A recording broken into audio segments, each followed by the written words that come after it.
To the KOAM Morning News, Wildcat Wednesday, and we are honored to have Davin Scrounce join us. Davin, this is your first time joining us on a Wildcat Wednesday, it is. Part of the K-State Extension Wildcat District. And so we always like to start when we have a new Extension officer on to tell us a little bit about yourself.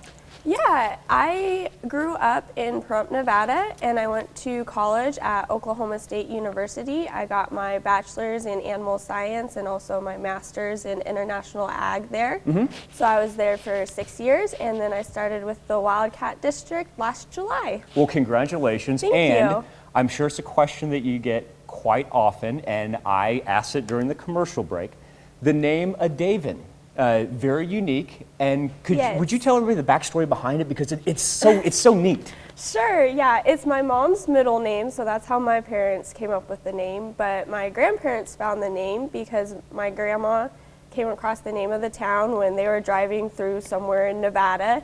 It's a very small town in central Nevada. It's actually pretty much a ghost town now, but back in the day, the Basque sheep herding families, it was their winter camp. That is, it's such a unique story, and I find it very interesting that that was a sheep herding community, and you've got a lambing and kidding seminar. Yeah, so it ties in well. coming up. How did you get interested in livestock? I grew up in 4-H, so through 4-H I was very involved in the livestock club. I showed goats and lambs and show steers growing up, and through 4-H is also how I got interested in a career in extension. So if I were to say, hey, I've got young children, and they may be interested in livestock and 4-H, what are some of the life skills that you have found that translated into what you learned as a young child into where you are now as an adult and going through 4-H? So through 4-H, you of course learn a lot of great leadership skills. You learn decision-making skills just through the projects you do, even if you're never in an officer position or serve on a committee, just deciding whether it's a livestock project or like a baking project, and you're deciding what you want to enter in fair.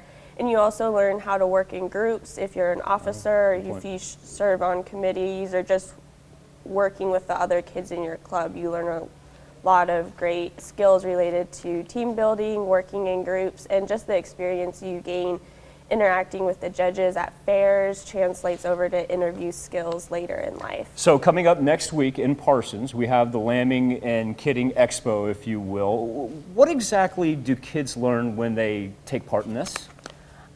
So the 4-H kids will learn about if they decide to come in. It's also open to everyone, adults as well. That's key, right there. Hey, open to everybody. Yes, it's open to everyone. So it's a great opportunity for anyone that raises sheep or goats to come out and learn more about forage testing is one of the topics we'll be highlighting, and that's useful for any livestock producer that raises cows or sheep or goats, because especially this time of year, they're feeding those animals hay, so they'll learn how to forage test their hay, and that will tell them the nutrient levels in that hay so they can make sure their animals are getting all the nutrients they need. And that ties into lambing and kidding season, because right now does and ewes, which are female sheep and goats, they have a lot of high nutrient requirements right now in late gestation, which is the last 4 to 6 weeks of pregnancy, and also early lactation when those kids and lambs first hit the ground, because they're spending a lot of energy caring for those kids and lambs. Are you seeing an increase as far as a popularity of people raising goats and sheep in the 4-state area? Yes, definitely.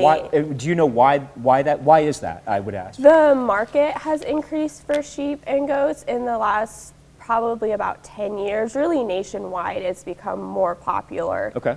They're also for 4-H kids, FFA projects. They're a little bit more manageable, not quite as costly as some projects like cattle, which is also added to their increased popularity for everyone. The initial cost to start raising them isn't as high, and just a general increased popularity since about the 90s. They really started to increase, especially meat goats and now hair sheep. What's your goal when people leave Parsons February 10th? What do you want them to walk out with saying, okay, this was really beneficial for me? Yeah, that's a great question. I just want them to walk out feeling like they really learn something, gain new knowledge that will help them have a more successful sheep and goat operation and really help them feel prepared for lambing and kidding season. All right, so run us through the particulars coming up on the 10th, right? Yes, coming up on the 10th, so next Monday, it will start at 6 p.m. at the K-State Southeast Research and Extension Center there in Parsons, like we mentioned before.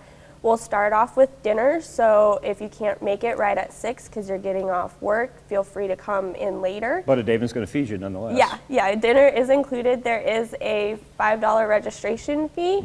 Pay at the door? Yes, pay at the door. And to register, we have a link online, and you can also call the extension office as well. Excellent. And that's off of Ness Road, right? Yes, off of That's Ness Road, what I Ness thought. Road, and Highway 400.